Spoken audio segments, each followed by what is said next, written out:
নমস্কার বন্ধুরা, এই যে দেখুন আমি এক্ষুনি ছানা কাটালাম।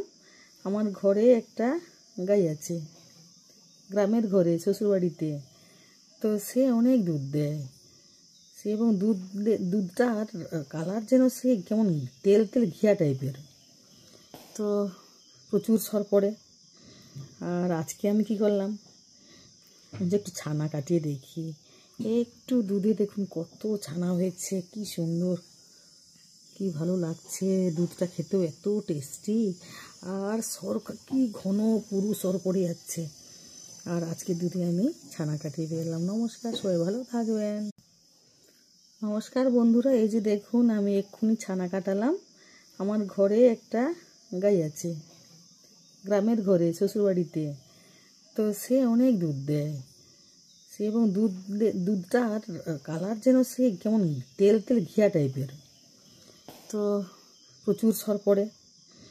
আর আজকে আমি কি করলাম যে একটু ছানা কাটিয়ে দেখি। একটু দুধে দেখুন কত ছানা হয়েছে, কি সুন্দর, কি ভালো লাগছে। দুধটা খেতেও এত টেস্টি, আর সর কি ঘন পুরো সর পড়ে যাচ্ছে। আর আজকে দুধে আমি ছানা কাটিয়ে পেলাম। নমস্কার, সবাই ভালো থাকবেন।